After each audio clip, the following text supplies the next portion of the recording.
चाहूँगी माननीय केन्द्रमंत्री दयापूर्वक जिते कौन प्रकार मीडिया बाइट दौरान मुझे विनम्र अनुरोध करी से तथ्यभित्तिक बाइट देवा कथा जेहेतु गोटे केंद्र सरकार दीर्घ 11 वर्ष धरिक से मंत्री रूपे कार्य करसिले आमर प्रथम कथा हूँ गत वर्ष 78 लाख मेट्रिक टन धान किणा बिका होता चलित वर्ष किंतु दुखर कथा माननीय मंत्री पाखे तथ्य ना से कहले 30 लाख मेट्रिक टन धान किणा बिका हम और से आम 16 लाख मेट्रिक टन किणी सारे बोल बढ़ी माने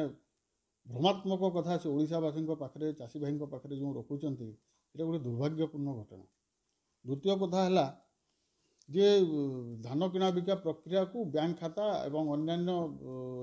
सिस्टम को आम अपग्रेड करुचु बोल जहाँ जहाँ सिस्टम नवीन पट्टनायक सरकार समय चलूला से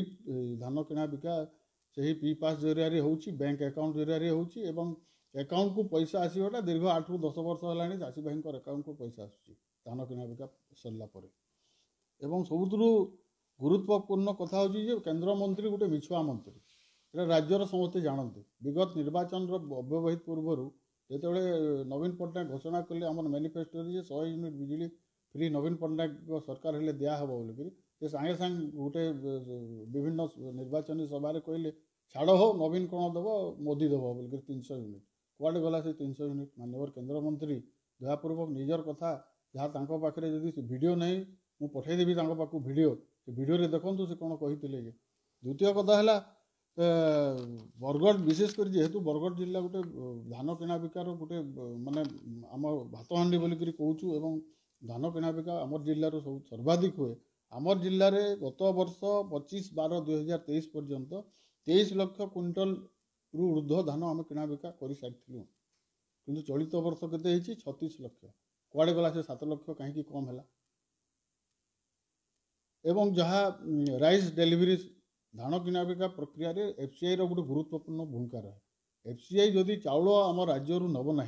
ताहले धान आउ मिलर उठेबे केमती कोठी रखिबे कोठी आमर गत वर्ष 83% होता डिसेम्बर मास शेष सुधा वर्तमान किंतु दुखर कथा मात्र 48% होती डबल इंजिन सरकार पूरा एफसीआई को कहीकि तो से 100% डेलीवरी नहीं जा कथा पर्यंत किंतु दुखर कथा माननीय केन्द्र मंत्री जो प्रकार आज कही विगत दिन आगु कहगला जे प्रत्येक जो जहाँ एसओपी जारी कले प्रत्येक मार्केट यार्ड एवं पीसी सेंटर रे सीसीटीवी लगे प्रत्येक मार्केट यार्ड रु वेहिकल ट्रैकिंग सिस्टम करा जो गाड़ी रे धान जीव से गाड़ी मार्केट यार्ड धान उठेकी मिल पर्यंत नेला पर्यंत ट्रैकिंग करके कुआडे जाऊँगी कौन कर तार तदारख करा कुआडे गला से एसओपी तो राज्य सरकार निजे नुआ बीजेपी सरकार करथिले से कुआडे गला तांकर से जो vehicle tracking system CCTV system एवं जीरो कटनी छटनी कथा जहाँ कहते मु तो चैलेंज देकरी कहबी माननीय केन्द्र मंत्री आसिक निजे तदारख करंतु 2 केजी रु 9 केजी 10 केजी पर्यंत चाषींकर धान कटनी छटनी होउची एवं एवं जो टिके विभिन्न एरिया रे वर्षा हो गला एबे तो आहुरी मार्केट यार्ड मानक दलाल माने जाइकरी पहुँची जाइकरी 8 केजी 10 केजी न कटिले धान उठिबार संभावना नहीं एवं आउ गोटे गुरुत्वपूर्ण कथा से कहले कि मार्केट रु छुआ होकर जाऊँगी मिल पॉइंट को राज्य सरकार तो माननीय जो तांकर खाउटी कल्याण विभाग मंत्री अच्छा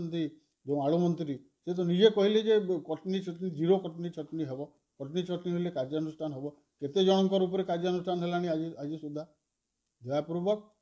माननीय केन्द्र मंत्री सठिक तथ्य नहीं रखु एवं जहाँ भी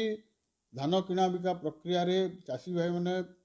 लुंठित होती सठिक दाम पाऊना से दिगरे भारतीय जनता पार्टी सरकार सठिक भाव में जत्नवान हूँ नचेत आगामी दिन में विजु जनता दल राजरास्ता को ओह्लैक चाषी सहित चाषी हक पर निश्चित भाव में लड़ाई कर माननीय केन्द्र मंत्री निजे स्वीकार कर आज संबलपुर में मिल को कौन प्रकार धान आसुना मार्केट यार्ड रे आसिक रिसीव कटा हो सीधा सड़क डायरेक्ट मिल को जाऊँगी तार उत्तर देवे कि माननीय केन्द्र मंत्री कौ तथ्य आधार यहाँ कहते सरकार विरुद्ध रे जदि माननीय केन्द्र मंत्री कहते मु तो निवेदन करी माननीय मुख्यमंत्री मोहन माझी महोदय विगत दिन में 2 थर सेक्रेटेरिएट रे धान किणा बिका प्रक्रिया संबंध में रिव्यू कले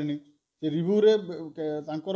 ଖାଉଟି କଲ୍ୟାଣ ବିଭାଗର ମନ୍ତ୍ରୀଙ୍କ ଅପାରଗତା ତାଙ୍କୁ ଦିଶିଲା ନାହିଁ କି ଆଜି କେନ୍ଦ୍ରମନ୍ତ୍ରୀ ଯାହା ସ୍ୱୀକାର ମାନେ ପ୍ରକାରାନ୍ତରେ ସ୍ୱୀକାର କଲେ ତାଙ୍କର ଖାଉଟି କଲ୍ୟାଣ ବିଭାଗର ମନ୍ତ୍ରୀ ସେ ଅପାରଗ ମନ୍ତ୍ରୀ ଯଥାଶୀଘ୍ର ଚାଷୀଙ୍କ ସ୍ୱାର୍ଥ ଦୃଷ୍ଟିରୁ ସେ ଅପାରଗ ମନ୍ତ୍ରୀଙ୍କୁ ମାନ୍ୟବର ମୁଖ୍ୟମନ୍ତ୍ରୀ ତୁରନ୍ତ ବହିଷ୍କାର କରନ୍ତୁ, ନହେଲେ ସେ ଇସ୍ତଫା ଦିଅନ୍ତୁ, ନହେଲେ ଆଗାମୀ ଦିନରେ ବିଜୁ ଜନତା ଦଳ ରାଜରାସ୍ତାକୁ ଓହ୍ଲେଇକରି ଚାଷୀଙ୍କ ହକ୍ ପାଇଁ ଲଢ଼େଇ କରିବ।